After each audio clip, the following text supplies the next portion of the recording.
সাংবাদিক সুরক্ষা ও কল্যাণ ফাউন্ডেশনের পক্ষ থেকে ইফতার ও দোয়া মাহফিল অনুষ্ঠিত। 24শে মার্চ সোমবার নিজস্ব প্রতিনিধি। 24শে মার্চ সোমবার বিকেল 3 ঘটিকায় জাতীয় প্রেস ক্লাবের জহুর হোসেন চৌধুরী হলে সাংবাদিক সুরক্ষা ও কল্যাণ ফাউন্ডেশনের প্রতিষ্ঠাতা চেয়ারম্যান মোহাম্মদ দেলোয়ার হোসেনের সভাপতিত্বে ইফতার ও দোয়া মাহফিল অনুষ্ঠিত হয়। প্রধান অতিথি জাতীয় প্রেস ক্লাবের সাধারণ সম্পাদক আইয়ুব ভূঁইয়া। সঞ্চালনায় ছিলেন দৈনিক পাঞ্জরি পত্রিকার নির্বাহী সম্পাদক ও প্রতিষ্ঠানের মহাসচিব তালুকদার রুমি। অতিথিদের মধ্যে উপস্থিত ছিলেন গণ অধিকার পরিষদ অন্যতম মুখপাত্র ফারুক আহমেদ, নূপুর ইসলাম সহ দেশের সুনামধন্য জাতীয় দৈনিকগুলোর প্রকাশক, সম্পাদক, প্রিন্ট মিডিয়া, ইলেকট্রিক মিডিয়ার সাংবাদিক ও বিশিষ্টজন উপস্থিত ছিলেন। সেখানে সাংবাদিকরা উপস্থিত হয়ে যখন প্রশ্নোত্তর পর্ব শুরু হতো, আমরা গভীরভাবে লক্ষ্য করতাম সাংবাদিক নামের একদল হায়না সেখানে হাসিনার তৈরি মর্যাদায় ব্যস্ত থাকতেন। প্রশ্ন করা হতো, আপনারা প্রশ্ন করেন প্রধানমন্ত্রীকে, কিন্তু তারা কেউ প্রশ্ন করতেন না। তারা বলতেন, মাননীয় প্রধানমন্ত্রী আপনি বাংলাদেশকে জান্নাত বানিয়ে দিয়েছেন, ইত্যাদি ইত্যাদি। তো এরকম সাংবাদিকতা আগামীতে আমরা দেখতে চাই না। কি বলেন বন্ধুগণ? সাংবাদিকদের বলা হয় জাতির দর্পণ, গণমাধ্যমকে বলা হয় ফোর্থ স্টেট, জনগণের বন্ধু। সেই জায়গা থেকে গণমাধ্যমকে জনগণের বন্ধুর ভূমিকায় থাকতে হবে, জনগণের দর্পণের ভূমিকায় থাকতে হবে, আইনার ভূমিকায় থাকতে হবে। টেকনাফ থেকে তেতুলিয়া এই 56,000 বর্গমাইল এলাকায় যেখানে যে কোনো অন্যায়, অনিয়ম কিংবা জাতিকে জানানোর যে কোনো সংবাদ আপনাদের নির্ভয়ে নির্দ্বিধায় জাতির সামনে উপস্থাপন করতে হবে। এটাই হচ্ছে বস্তুনিষ্ঠ গণমাধ্যমের নাম্বার 1 আমি মনে করি ক্রাইটেরিয়া, বৈশিষ্ট্য হওয়া উচিত। কিন্তু আজকে বিগত 15 বছরে গণমাধ্যমকে যেভাবে দলীয়করণ করে সাংবাদিকদের এক প্রকারের জিম্মি করে এই বাংলাদেশকে একটি একদলীয় রাজধানী কায়দায় গণমাধ্যমকে আমাদের গলা টিপে হত্যা করা হয়েছিল, সেই জায়গা থেকে আমরা এই গণমাধ্যমকে বের করে নিয়ে আসার চেষ্টা করছি। আমরা জানি না আগামীতে গণমাধ্যমের এই অবাধ প্রবাহ কতটুকু সচল থাকবে, চলমান থাকবে, কিন্তু আমরা এটা আপনাদের উদ্দেশ্যে বলতে চাই, গণমাধ্যমের এই সচল যে প্রবাহ, তাদের অবাধ নিরপেক্ষ বস্তুনিষ্ঠ সংবাদ প্রচারের যে উদ্যম, আজকে একটি পরিবেশ তৈরি হয়েছে, এটি যাতে বজায় থাকে। এটি অবশ্যই আপনাদেরকেও সজাগ এবং সতর্ক থাকতে হবে, আপনাদেরকেও কোঅপারেট করতে হবে।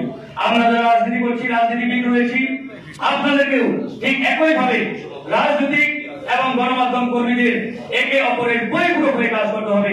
তবেই আমরা একটি সুন্দর পরিবেশের মাধ্যমে এই গণমাধ্যমের যে সুরক্ষা, এই সুরক্ষাটা নিশ্চিত করতে পারবো। আজকে বাংলাদেশে একটি ক্রান্তিকাল ইতিমধ্যেই শুরু হয়েছে।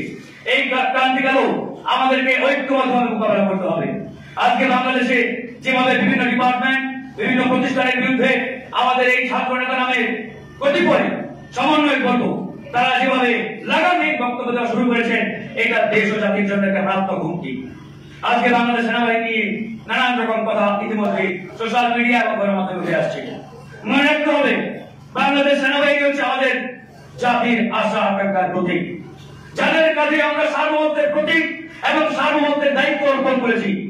সুতরাং সেনাবাহিনী কখনোই দেশ ও জাতির শত্রু হতে পারে না, তারা জনগণের বন্ধু। তবে এখানে প্রশ্ন আসতে পারে, সেনাবাহিনীর কতিপয় সদস্য যদি করাপশনের সাথে যুক্ত থাকে, দুর্নীতির সাথে যুক্ত থাকে, সে বিষয়ে আমরা প্রশ্ন তুলতে পারি। কিন্তু তারপরে আপনি সেনাবাহিনীর বিরুদ্ধে প্রশ্ন তুলবেন, সেনাবাহিনীকে জাতির মুখোমুখি দাঁড় করাবেন, এটা কখনোই কাম্য হতে পারে না।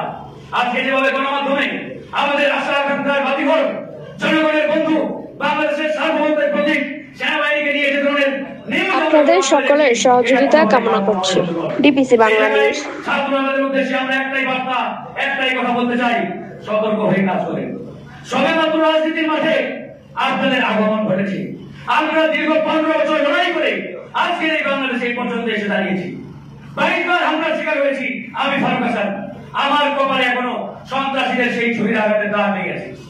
আমরা কিন্তু আপোষ করি নাই, জেলে গেছি, রিমান্ডে গেছি, একটানা 15 দিন রিমান্ডে ছিলাম, তারপরেও হাসিনার কাছে আমরা আপোষ করি নাই। সেই জায়গা থেকে আজকে যারা নতুন রাজনীতিবিদ রাজনীতির মাঠে আসছেন, আমরা আপনাদের শুভকামনা জানিয়েছি। আপনাদের ভালো চাই, সাফল্য চাই, তাহলে আপনারা যা ইচ্ছা তাই বলবেন, দেশকে বিপদের দিকে ঠেলে দিবেন, এটা কখনোই আমরা গ্রহণ করবো না, এটা মেনেও নেওয়া হবে না। সেই জায়গা থেকে সতর্ক সজাগ থাকতে হবে। বক্তব্য দেওয়া শুধু নয়, রাজনৈতিক কর্মকাণ্ড পালনের ক্ষেত্রেও আপনাদেরকে সজাগ থাকতে হবে। একই সাথে গণমাধ্যম কর্মীদের উদ্দেশ্যে একটাই কথা বলবো, এর আগে গণমাধ্যমকে অনেক চাপ দেওয়া হয়েছে, অনেক প্রেশার ক্রিয়েট করা হয়েছে আপনাদের উপরে। আমরা এখন বলেছি, কিছুদিন আগে কয়েকটি গণমাধ্যমে কথিত ছাত্র সমন্বয়ের নামে তাদের অফিসে গিয়ে তারা একটা উদ্ভট পরিস্থিতি তৈরি করা হয়েছে। আমরা বলেছি গণমাধ্যমের উপরে নো চাপ, কোন প্রেশার দিয়ে চলবে না। গণমাধ্যমের কেউ যদি অপকর্মের সাথে জড়িত হয়ে থাকে, সঠিক তথ্য পত্রালোকে আপনারা আইন শৃঙ্খলা বাহিনীকে জানান। দেশে বিদ্যমান আইন রয়েছে, আইন শৃঙ্খলা বাহিনী রয়েছে, তারা ব্যবস্থা নেবে। কিন্তু আমরা আইন নিজের হাতে তুলে নিয়ে অমুক গণমাধ্যমকে হুমকি দিবেন, অমুকের বিরুদ্ধে যাবেন, অমুকের অফিসে গিয়ে হামলা চালাবেন, এটা ওই হাসিনার বাকশালী কায়দার আরেকটি বহিঃপ্রকাশ। এটা কখনোই মেনে নেওয়া হবে না। সেই জায়গা থেকে আমরা গণ অধিকার পরিষদ বরাবরই গণমাধ্যমের পাশে রয়েছি, ইনশাআল্লাহ ভবিষ্যতেও আপনাদের পাশে থাকবো। তবে আপনাদেরকে কমিট করতে হবে, কমিটমেন্টে আসতে হবে। আপনারা যে কোনো সত্য বস্তুনিষ্ঠ নিউজ প্রচারের ক্ষেত্রে আপনারা বাধাহীন থাকবেন। কোন ভয় যাতে আপনাদেরকে সঠিক তথ্য প্রচারের ক্ষেত্রে বাধা হয়ে দাঁড়াতে না পারে, সেই বিষয়ে আপনাদের নিশ্চয়তা দিতে হবে। তবেই আমরা ইনশাআল্লাহ জনগণের কাঙ্ক্ষিত যে গণমাধ্যম, সেই গণমাধ্যম আমরা পাবো। আপনারাও সেই জনগণের কাঙ্ক্ষিত গণমাধ্যম জনগণকে উপহার দিতে পারবেন। আজকে বাংলাদেশে একটা উদ্ভট পরিস্থিতি তৈরি করে নানাভাবে একটা বিতর্কিত দিকে আমাদের ঠেলে দেওয়া হচ্ছে। নির্বাচন হবে কিনা এই নিয়েও জনগণ ইতিমধ্যে সংশয় এবং সন্দেহের সৃষ্টি হয়েছে। এই জায়গা থেকেও আমাদের পরিষ্কার একটা বার্তা গণমাধ্যমের মাধ্যমে আসতে হবে বন্ধুগণ। আজকে প্রধান উপদেষ্টা চেয়ারে বসে তিনি যখন বলেন আওয়ামী লীগের প্রশ্নে তারা নাকি নিষিদ্ধের প্রশ্নে তারা সিদ্ধান্ত নিয়েছে, তারা নিষিদ্ধ করবেন একটা অধিকার। এই বিষয়গুলো আমাদের ভাবাই, এই বিষয়গুলো নিয়েও আমাদের আসলে কথা বলতে হবে, আলোচনায় আমাদের নিয়ে আসতে হবে। মাননীয় প্রধান উপদেষ্টাকে এটাও মাথায় রাখতে হবে, 2000 ছাত্র জনতার রক্তের বিনিময়ে যে চেয়ারে আপনি বসেছেন, এই চেয়ার এমনি আসে নাই। জনগণ এই চেয়ারে আপনাকে মহান একটা দায়িত্ব দিয়ে বসিয়েছে। সুতরাং জনগণের কাঙ্ক্ষিত সংস্কার অতি দ্রুত করে জনগণের আকাঙ্ক্ষিত সরকারের হাতে আপনি ক্ষমতা হস্তান্তর করে আপনি সসম্মানে আপনার জায়গায় ছেড়ে যান। এটাই দেশ জাতির জন্য মঙ্গলজনক হবে। জনগণ আপনাকে স্যালুট জানাবে এবং জনগণের হৃদয়ে আপনার যে একটি জায়গা, যে স্থান, এটি অক্ষুণ্ণ থাকবে। এর ব্যত্যয় হলে জনগণের ইতিহাসে, বাংলাদেশের ইতিহাসে আমি মনে করি এই পিরিয়ড, এই সময়টুকু একটি কালো অধ্যায় হয়ে থাকবে। আমরা চাই না এই সময়টুকু কালো অধ্যায় হয়ে থাক। এটা যাতে আগামীর ইতিহাসে একটা গৌরবোজ্জ্বল অধ্যায় হয়ে